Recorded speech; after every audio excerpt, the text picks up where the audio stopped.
எப்போது இந்த லைலத்துல் கத்ருடைய இரவு? எப்போது? அல்லாஹ்வுடைய தூதர் ஸல்லல்லாஹு அலைஹி வஸல்லம் அறிவிக்கிறார்கள். ஆயிஷா ரலியல்லாஹு அன்ஹா அவர்கள் கூறுகிறார்கள், அல்லாஹ்வுடைய தூதர் இறுதி 10 இரவுகளை அடைந்தால் கூறுவார்கள், தஹர்ரவு லைலத்துல் கத்ரி ஃபில் அஷ்ரில் அவாஹிர் மின் ரமதான். லைலத்துல் கத்ருடைய இரவை ரமதானுடைய இறுதி 10 நாட்களில் தேடிக்கொள்ளுங்கள்.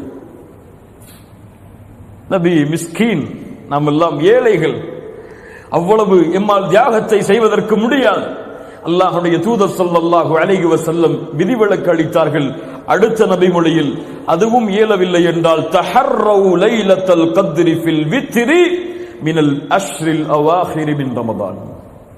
ரமதானுடைய வித்ருடைய நேரங்களில், அதாவது ரமதானுடைய இறுதி 10 இரவுகளில் வித்ருடைய அடிப்படையில் வரக்கூடிய இரவுகள் 21, 23, 25, 27, 29. இந்த 5 இரவுகளில் ஓர் இரவில்தான் அல்லாஹ் பொக்கிஷமாக ஆக்கி வைத்திருக்கக்கூடிய இரவின் கிரீடமாகிய லைலத்துல் கத்ர் இருக்கிறது. தேடிக்கொள்ளுங்கள். இன்னும் சில ஹதீதுகளில் அல்லாஹ்வுடைய தூதர் 23 தேடிக்கொள்ளுங்கள் என்று சொன்னார்கள். இன்னும் சில ஹதீதுகளில் 25, 27, 29 தேடிக்கொள்ளுங்கள் என்று சொன்னார்கள். இன்னும் சில ஹதீதுகளில் 21 தேடிக்கொள்ளுங்கள் என்று சொன்னார்கள். ஒட்டுமொத்தமாக சேர்த்து பார்த்தால் இந்த இரவுடைய ஞானம் அல்லாஹ்வை தவிர வேறு யாருக்கும் தெரியாது. இந்த 5 இரவில் தான் அல்லாஹ் ரப்புல் ஆலமீன் அந்த லைலத்துல் கத்ருடைய இரவை அல்லாஹ் ரப்புல் ஆலமீன் வைத்திருக்கிறான். அல்லாஹ் அதை அடையக்கூடிய பாக்கியத்தை நமக்கு தருவானாக. என்ன அடையாளங்கள் இதற்கு? ஒருவன் லைலத்துல் கத்ருடைய இரவை அடைகிறான் என்பதை அவன் எப்படி அடையாளத்தை கொண்டு ஓரளவு முடிவு செய்ய முடியும்? அல்லாஹ்வுடைய தூதர் ஸல்லல்லாஹு அலைஹி வஸல்லம் சொன்னார்கள், லைலத்துல் கத்ருடைய இரவை நீங்கள் அடைந்தால், அல்லாஹ்வுடைய தூதருக்கு முன்னால் அந்த இரவை பற்றி பேசப்படுகிறது. அல்லாஹ்வுடைய தூதர் சொன்னார்கள், அந்த இரவில் சந்திரன் இருக்கும். ஒரு பவுலை பாதியாக வெட்டினால் எந்த அமைப்பில் இருக்குமோ, ஒரு பவுல் அதை பாதியாக வெட்டினால் எந்த அமைப்பில் இருக்குமோ அந்த அமைப்பில் அந்த இரவுடைய சந்திரன் இருக்கும். அல்லாஹ்வுடைய தூதர் ஸல்லல்லாஹு அலைஹி வஸல்லம் சொன்னார்கள், லைலத்துல் கத்ர், அந்த லைலத்துல் கத்ருடைய இரவு லேசான ஒரு இரவாக இருக்கும். வெளிச்சம் சூழ்ந்த முழுவதுமான வெளிச்சமான ஒரு இரவாக இருக்கும். அந்த நாளுடைய, அந்த லைலத்துல் கத்ருடைய நாள் அதிகமான வெப்பமானதாகவோ அதிகமாக குளிர்ச்சியானதாகவோ இருக்காது, நடுநிலையோடு இருக்கும்.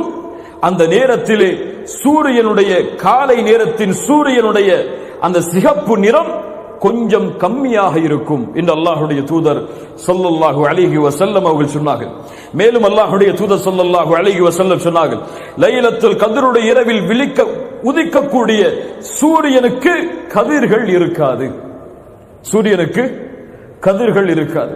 இந்த அடையாளங்கள் தான் அல்லாஹ்வுடைய தூதர் ஸல்லல்லாஹு அலைஹி வஸல்லம் சஹீஹான அடிப்படையில் இன்னும் சில அடையாளங்களை சொன்னார்கள். எரிகற்கள் அந்த இரவில் வீசப்படாது.